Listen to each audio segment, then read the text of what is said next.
Hello everyone, welcome to my channel. I am Yamuna Maskare.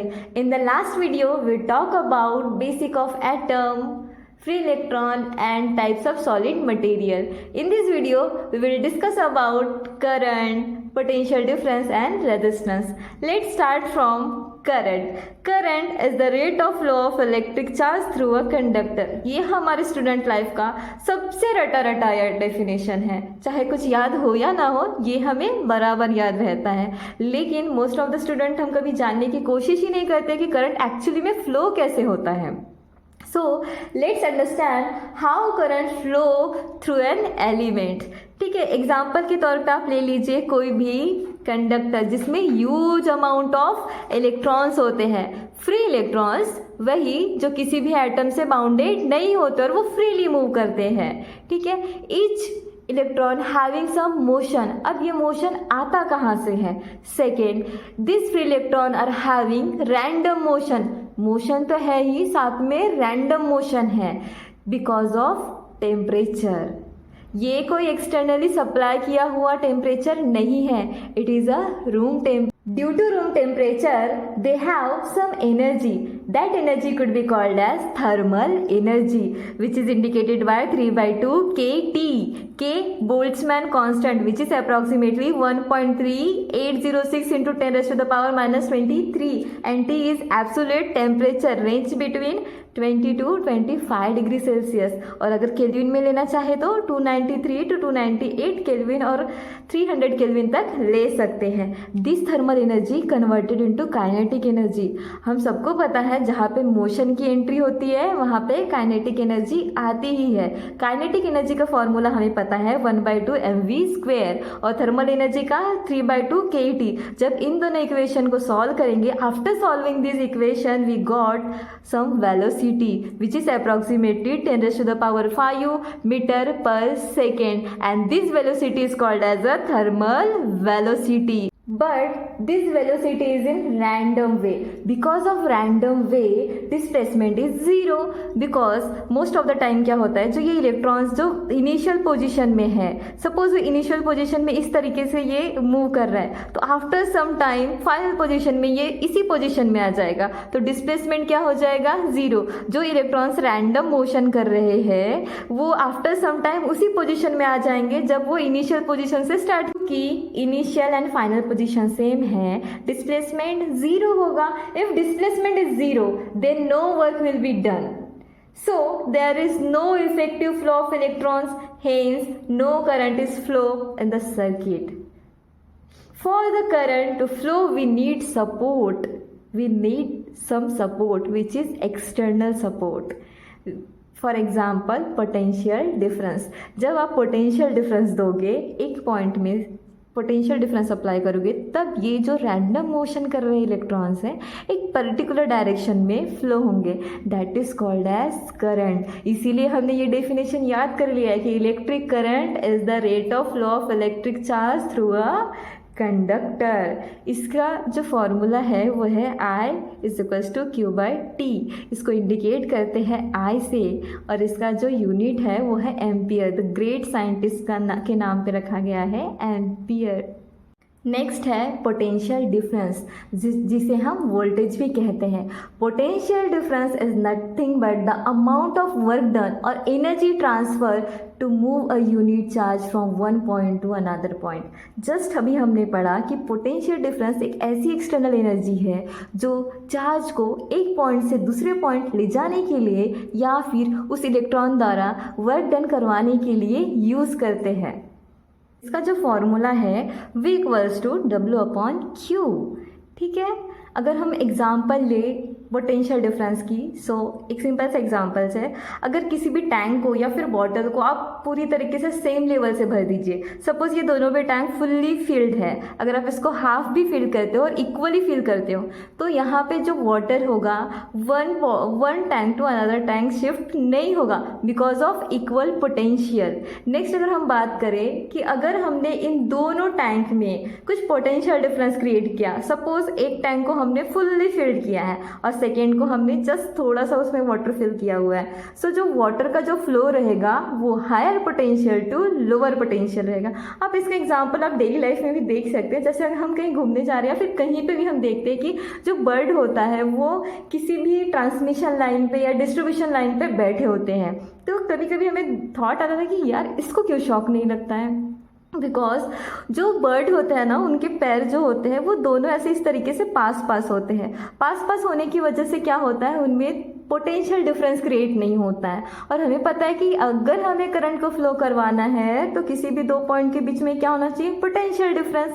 अब इन दोनों पैरों के बीच में पोटेंशियल डिफरेंस है ही नहीं, तो इसमें से करंट फ्लो नहीं होगा, इसीलिए उन बर्ड को शॉक नहीं लगता। Next is resistor. स्टूडेंट हमेशा कंफ्यूज रहता है रेजिस्टर एंड रेजिस्टेंस के बीच में।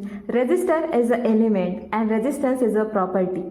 Resistor is a passive element, it means वो किसी को भी सोर्स अवेलेबल या सप्लाई अवेलेबल नहीं कर सकता है, वो खुद किसी के ऊपर डिपेंड करता है। जैसे एग्जांपल ले लीजिए, आपके पास टीवी का रिमोट है। टीवी के रिमोट को अगर आपको ऑन करना है तो उसके लिए आपको किसकी ज़रूरत पड़ती है, सेल की। तो सेल जो सप्लाई प्रोवाइड कर रहा है that is called as a active element, और जो रेजिस्टेंस उस सेल की वजह से चल रहा है that is called as passive element. ठीक है, ये टू टर्मिनल डिवाइस होते हैं। रजिस्टर की various application, specially electronics devices में, जैसे वोल्टेज को डिवाइड करना है, करंट को लिमिट करने हैं, ऐसे बहुत से एप्लीकेशंस हैं। Let's talk about resistance. Resistance is nothing but the opposition. जैसे एग्जांपल मैंने यहाँ पे ड्रॉ किया है, जैसे आपको एक बॉक्स रखा हुआ है, उसको अगर आपको वहाँ से कहीं और लेके जाना है तो फ्रिक्शन की वजह से उसे वो अपोज करेगा या अपोजिशन ऑकर करेगा। जैसे आप साइकिलिंग कर रहे हो तो एयर के थ्रू आपको अपोजिशन मिलेगा, स्केटिंग कर रहे हो तो आपको अपोजिशन मिलेगा। नॉर्मल लाइफ में भी अगर आप कुछ करना चाहते हो, आगे बढ़ना चाहते हो, तो कुछ लोगों से आपको अपोजिशन मिलेगा, नेगेटिव थिंग्स मिलेंगे, दैट इज कॉल्ड अपोजिशन, और we can say resistance. Okay, let's talk in terms of electrical, what is resistance. Resistance is referred to the opposition offered to the flow of charges.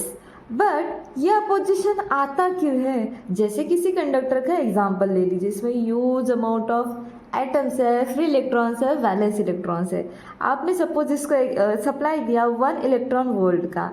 जब ये supply हम देंगे तो यहाँ जो energy होगी इस वैलेंस इलेक्ट्रॉन से, वैलेंस इलेक्ट्रॉन को स्ट्राइक करके इसे फ्री इलेक्ट्रॉन में कन्वर्ट करेगा, और जो फ्री इलेक्ट्रॉन्स है उस पर चार्ज ट्रांसफर करेगा। देन जो ये इलेक्ट्रॉन है अपना चार्ज किसी और चार्जेस पे, किसी और इलेक्ट्रॉन्स पे ट्रांसफर करने की कोशिश करेगा। इस दरमियान वो एक जगह से दूसरी जगह पे ट्रैवल करेगा और अपनी कुछ एनर्जी को लूज करेगा in the form of heat. ऐसे नंबर ऑफ इलेक्ट्रॉन्स है जो एक दूसरे से टकराएंगे, कोलिजन होगा, कोलाइड होंगे एक दूसरे से, कभी एटम से, कभी एक दूसरे इलेक्ट्रॉन से। इसके वजह से हीट डिसिपेट होता है और एक एनर्जी का लॉस होता है in the form of heat energy. जैसे आपने 1 इलेक्ट्रॉन वोल्ट दिया था और आपको आउटपुट में 0.5 इलेक्ट्रॉन वोल्ट मिला, मतलब कहीं ना कहीं 0.5 इलेक्ट्रॉन वोल्ट का लॉस हुआ है in the form of heat. इसी प्रॉपर्टी को कहते हैं रेजिस्टेंस। इसको डिनोट करते हैं R से। इसका फॉर्मूला जो है ρL/A है और इसका जो यूनिट है वो है ओहम। ये एक ग्रेट साइंटिस्ट के नाम पे रखा गया है, जॉर्ज साइमन ओम के। ठीक है, अब इसका फॉर्मूला जो दिया है R is equals to ρL/A। जो रो होता है स्पेसिफिक रेजिस्टेंस, ये तो कांस्टेंट होता है, बट L और A पे हमारी रेजिस्टेंस की वैल्यू डिपेंड करती है। अब सपोज आपने इस कंडक्टर की लेंथ को इंक्रीज़ किया। जब आप लेंथ को इंक्रीज़ करोगे तो जो इलेक्ट्रॉन्स को सपोज 5 मीटर ही ट्रैवल करना था, बट आपने जो लेंथ इंक्रीज किया तो उसको 10 मीटर ट्रैवल करना है, तो 5 मीटर में कम एनर्जी लॉस होगी। वही अगर आप 10 मीटर ट्रैवल करोगे तो ज़्यादा एनर्जी लॉस होगी। तो जब when the length of wire is increase the electron have to travel longer section, और इसके वजह से रेजिस्टेंस ज़्यादा ऑकर होता है, इट मीन्स लॉसेस ज़्यादा होता है। इसीलिए हमें एक रिलेशन मिलता है कि resistance is directly proportional to the length, और जैसे ही आप लेंथ को इंक्रीज करते हो उसका एरिया डिक्रीज हो जाता है। एरिया क्या हो जाता है? डिक्रीज। अब जो इलेक्ट्रॉन वोल्ट है या इलेक्ट्रॉन है, इसको ट्रैवल करने के लिए जो लार्ज एरिया एरिया मिल रहा था वो कम हो जाता है। अब एरिया कम होने की वजह से जो इलेक्ट्रॉन है उसको बहुत नैरो पैसेज मिलता है ट्रैवल करने के लिए। इसकी वजह से वो ज़्यादा एटम से टकराते हैं, इलेक्ट्रॉन से टकराते हैं, ज़्यादा कोलिजन होता है और यहाँ पे रेजिस्टेंस इंक्रीज होता है। इसीलिए कहते हैं रेजिस्टेंस का जो रिलेशन एरिया के साथ है वो इन्वर्सली प्रोपोर्शनल है। अगर एरिया कम हो गया तो आपका रेजिस्टेंस इंक्रीज हो जाएगा और अगर एरिया इंक्रीज हो गया तो रेजिस्टेंस डिक्रीज हो जाएगा। इस तरीके से इन्वर्सली प्रोपोर्शनल होता है इसका relations. Next is resistivity is the amount of resistance provided by a conductor per unit area, and this resistivity is useful to compare various material on the basis of their ability to conduct electric current. जितनी ज़्यादा high resistivity रहेगी उतना ही bad conductor रहेगा। It is denoted by rho and its formula is rho equals to RA divided by L and unit is ohm per meter.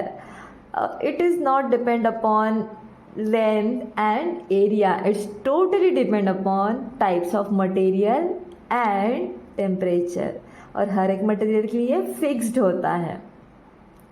इस video में इतना ही। Next video में बात करेंगे अदर बेसिक कॉन्सेप्ट के बारे में। Thank you for watching. Please like and subscribe my channel.